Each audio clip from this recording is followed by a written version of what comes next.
And joining me now is former Black Hawk pilot Brad Bowman. Thank you for getting up early. I know you've been up late talking about this, but making some really interesting points. I first want to get to this.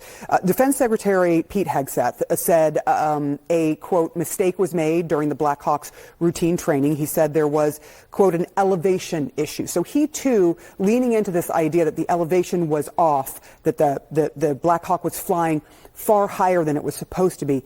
How would something like this happen? I mean, aren't there instruments, a line of sight that would warn the pilot about where they are? Thank you, Sarah. You know, I served in that unit as an active duty Army officer and pilot in command for about 2 years. I commanded Charlie Company there and flew that route more times than I can count.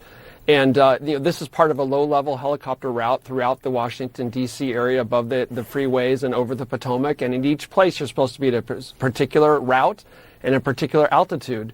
And the lowest place on that entire system is right there at Reagan, so you can deconflict the helicopters from the aircraft landing and taking off at Reagan. And you're supposed to, unless it's changed in recent years, it's supposed to be at 200 feet. And if I was flying with someone and they got 10, 20 feet higher than that, I would have said something. I'd say get down to 200 feet. So let's let the investigation run its course. Let's not speculate.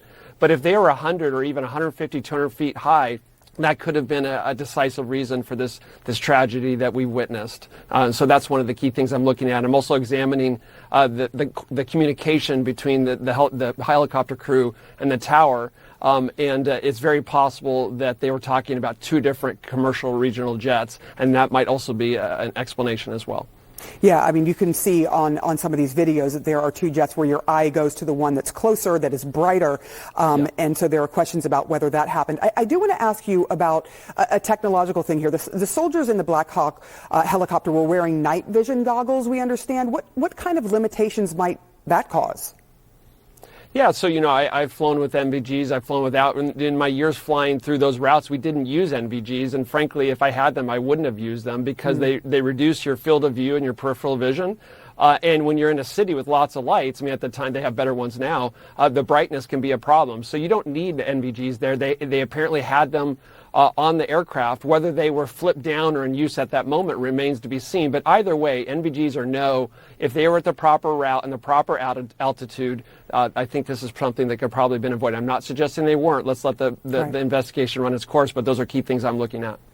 And you make the point, you know, not wanting to speculate, looking at what are the possibilities, and the NTSB doing just that, and telling Arcade Baldwin, one of the board members, that there are a myriad of things that generally happen that end up causing something like this. And so we will have to wait and see what they get, for example, from the black boxes. We understand both black boxes that were on the flight, the American Airlines flight, have been recovered. But we heard just a few moments ago from the Defense Secretary that the black box on the helicopter has not yet been recovered. So all of that will be really important for the NTSB to go through. I do want to ask you about the fact that there have been at least 3 close calls involving passenger planes and helicopters near Reagan National Airport in the past 3 years.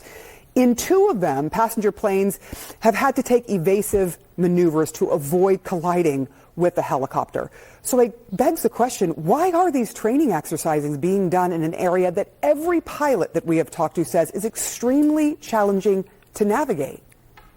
This is one of the busiest aviation locations in the country, and it's a small space, and it requires everyone to follow instructions precisely. That is true. What's also true is that this low-level helicopter system has been in place for decades and has been safe and has facilitated deconfliction. It wasn't a few nights ago. We have to understand why. Why are they there? They're there because they're flying our nation's leadership around. Basically, everyone below the president, members of Congress, Pentagon leaders, military officers, they have to get quickly from point A to point B to have meetings and briefings and secure our country. And so this is, you can't have the first time you're carrying the Army Chief of Staff when you're flying through those routes. So you have to go and practice it. And as you say, you train like you're going to fight if you're overseas, or you train like you're going to operate. So you have to operate in those spaces because that's going to be where you're going to be expected to perform your duty. And the Pentagon is just a short distance away, and that's where you're picking up a lot of these individuals. So they have to train there. But before you put them in that location, you also have to make sure the proficiency is there.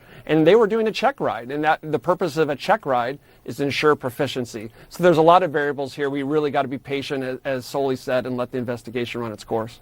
Yeah, all of those details very important to investigators as they look through a myriad of different things to try to figure out exactly how this happened and stop it from happening again. Brad Bowman, really appreciate your expertise on this. Thank you so much. John.